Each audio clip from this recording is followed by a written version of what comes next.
Hey everyone, DA Fan here. Here's a look at one of my Dragon Age Keep World State videos. If you haven't already been in the Keep, you'll find a link down in the description. Enjoy! If you believe the stories, mankind's pride gave rise to the Darkspawn. Countless in number and toxic to all life, Darkspawn search endlessly for an archdemon. When they find one, Darkspawn armies surge up from their corrupt barrows beneath the ground, and a blight begins. Grey Wardens are the only warriors capable of destroying an archdemon, and history always honors the one who sacrifices all to kill the beast. In the fifth blight, the Warden was the hero of Ferelden, youngest child of Ferelden's powerful Terran Cousland. Betrayal saw the Cousland's ancestral castle burn, and the Terran and his wife slain. Duncan, a Grey Warden, helped the young noble escape to a new life with the Wardens. The allied Ferelden and Grey Warden forces met in Ostagar, where King Kaelin's armies and a host of Wardens gathered, ready to destroy the Darkspawn. But valor turned to despair as Loghain betrayed his king. Kaelin's forces were slaughtered, and the south was lost. The hero, now a full-fledged Grey Warden, survived with the aid of Flemeth, the mysterious witch of the wilds. Joined by Flemeth's daughter, Morrigan, and a Grey Warden named Alistair, the hero set out to build an army strong enough to abolish the Blight. With the traitorous Loghain now seated on Ferelden's throne, the Warden sought help from the influential Arl Eamon of Redcliffe. However, they arrived in Redcliffe to find the town under siege. As each night, undead rose in waves and assailed the battered village. With the hero's help, the people of Redcliffe stood fast against the undead horde. The Wardens reached Arl Eamon's castle only to find the Arl lying at the edge of death, and his court fallen into madness. To save his father's life, Eamon's young son, Connor, had made a deal with a demon, and quickly fallen victim to its possession. The hero intervened, freeing Connor from possession and breaking the demon's hold over Redcliffe. But deals with demons are never straightforward. The demon agreed only to save Eamon's life, not restore him to health. Arl Eamon needed a miracle to recover. The hero located an urn containing the sacred ashes of Andraste, which were said to cure any ailment. The urn was protected by ancient traps, tests of will, and a dragon-worshipping cult that wanted to twist the urn's power to its own ends. The urn remained pure, but mysteriously disappeared after the Wardens departed. Only the temple dedicated to it still stands. With a pinch of the ashes, the hero restored the Arl to health. Informed of Loghain's treachery, Eamon swore his political and military support. The circles of Magi are bound by oath to aid the Grey Wardens in times of blight. However, Lake Calenhad's tower could offer little help. One of its mages, Uldred, had become possessed by a pride demon and was twisting other circle mages into abominations.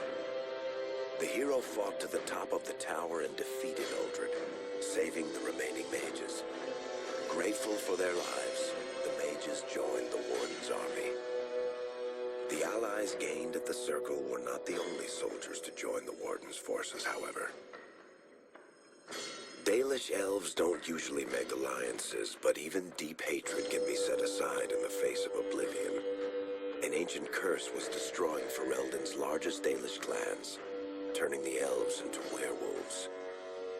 Zathrian, the clan's keeper, claimed that the cure required the heart of the great wolf, Witherfang. Years before, Zathrian himself had afflicted a group of humans with the curse that now ravaged his clan. As long as he lived, the curse endured. The hero freed the werewolves from the long-standing curse, and the Dalish joined the Warden's forces. Blights may happen hundreds of years apart, but the dwarves who live below the surface of Thedas fight Darkspawn every day. no one is better schooled in battling Darkspawn than the warriors of Orzammar. Except perhaps their allies of old, the Grey Wardens. The hero arrived in Orzammar in the wake of King Endrin's death to find political factions fighting for control of the Dwarven capital. Only the vote of a venerated paragon could break the deadlock to elect a ruler, and order the dwarves to honor their Grey Warden treaty and join the battle against the new blight. The hero set off to find a paragon named Branka, who had disappeared into the deep roads in search of a legendary artifact, the Anvil of the Void, created by the renowned smith Caradon to forge mighty war golems. The hero helped Caradon destroy the Anvil of the Void, along with the dark secrets that could trap a living soul inside a mechanical construct. The hero emerged from the deep roads with a master-forged crown to bestow the Paragon's favor upon whichever rival candidate would be crowned king. Balin, the youngest son of King Endrin, who was suspected of foul play, or Haramont, the aging traditionalist backed by the Dwarven Assembly. Balin followed his father to the throne. He leads with a ruthless but progressive hand, seeking to re-establish ties to the surface kingdoms. With Dwarden's strength now bolstering the Warden's army, the hero had to deal with Loghain, so Ferelden could stand unified against the Darkspawn before the Blight swallowed the world. The kingdom of Ferelden stood divided. While some nobles supported Loghain's regency, others condemned his inaction against the Darkspawn. Civil war brewed, and Arl Eamon called a landsmeet in hopes of curtailing the conflict and removing Loghain from the throne. Alistair ended Loghain's life in the name of justice for the Wardens who died at Ostagar. As the Wardens' united army massed in Redcliffe, the Darkspawn overran Denerim, laying siege to Ferelden's capital city. The hero's army fought valiantly through Denerim and broke the Darkspawn's siege. On Fort Dracon's highest tower, the hero's strongest allies fought alongside the Warden in a final heroic battle against the massive Archdemon. The Archdemon was killed without the sacrifice of a Grey Warden's life. With no Archdemon to lead them, the Darkspawn scattered. Most fled underground, still teeming in number and always seeking a new Archdemon to awaken. The shattered kingdom of Ferelden embarked on a long journey to recovery. In the Blight's aftermath, strong leadership was crucial. Alistair, King Kaelin's half-brother, became Ferelden's new king, joined in rule by the hero, daughter of one of the nation's most powerful leaders. Ferelden still stands, as obstinate and resolute as the Dog Lords ever are, but the events of the Fifth Blight loom over it as the nation rebuilds. For people across Thedas, legends of the hero of Ferelden remain the nation's brightest beacons of hope during its darkest times. It all began in Kirkwall, the fall of Knight Commander Meredith, the Kunari Uprising, and of course, the Chantry's destruction and the onset of Mage Rebellion. One person always stood amidst the swirling chaos: Hawk, the champion of Kirkwall. The Hawk family fled Lothering, refugees from the Blight. Leandra, mother of the champion, and siblings Bethany and Carver hoped to find refuge at her family's estate in Kirkwall, far to the north.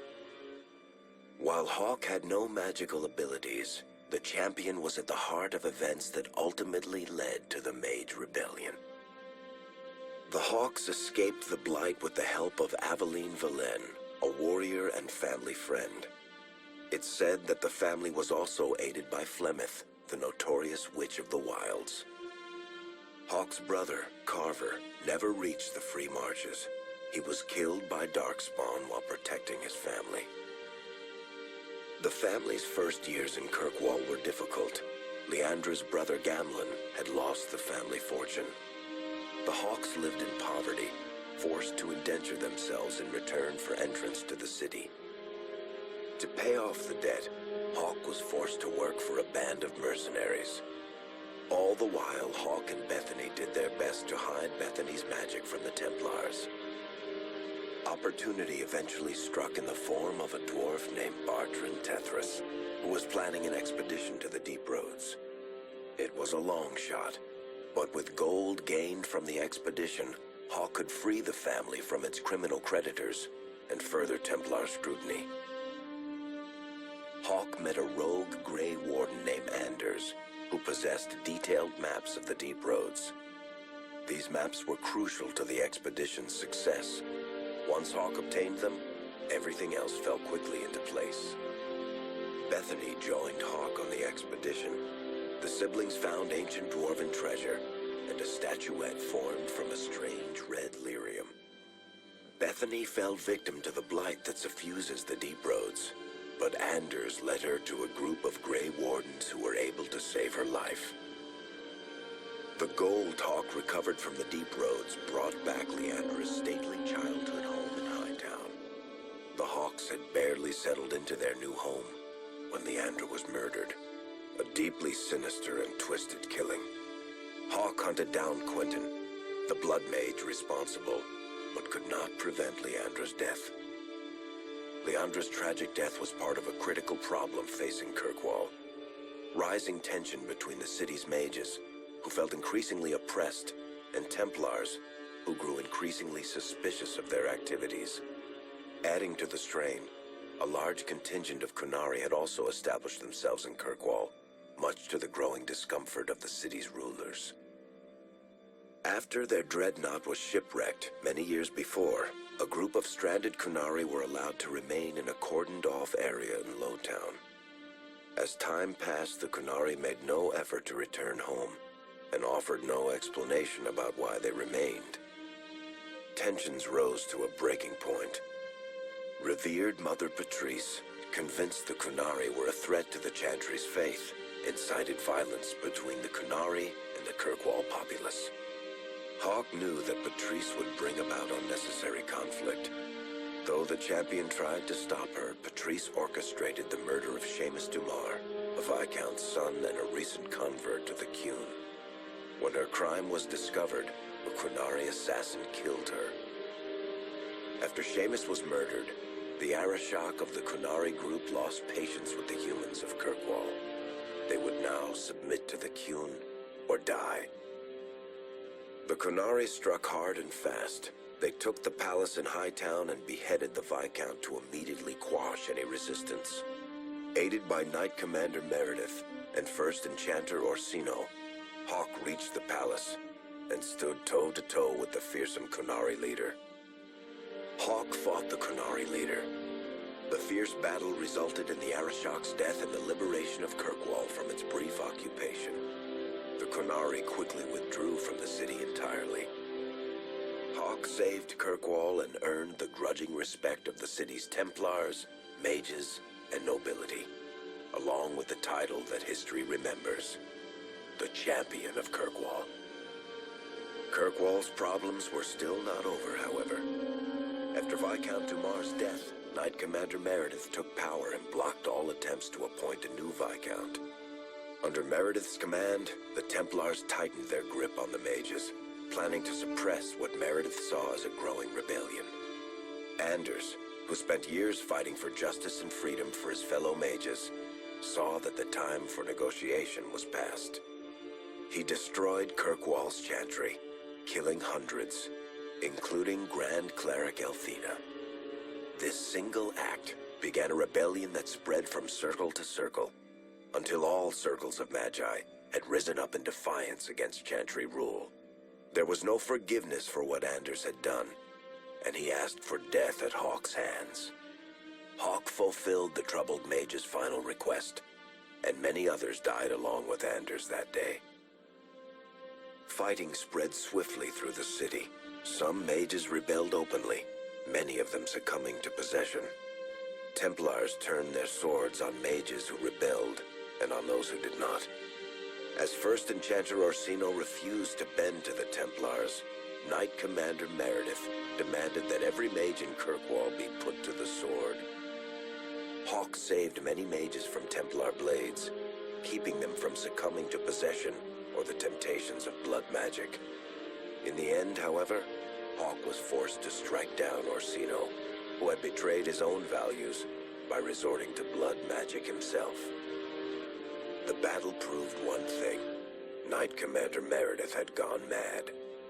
Hawk saw the truth of it when Meredith unsheathed her sword, and the red lyrium idol from the deep roads was embedded within it. The blade fueled her hatred and paranoia, as it had for months. After a horrific battle, the red lyrium of the Knight Commander's sword consumed her as she died. Meredith became a statue, her face a frozen mask of horror. Little is known of the champion since that final battle. However, Hawk's story lives on in legend and song. Memories of the indelible changes the champion of Kirkwall brought to the face of Thedas. What do you think of the Dragon Age Keep? What's your world state like? Tell me down in the comments.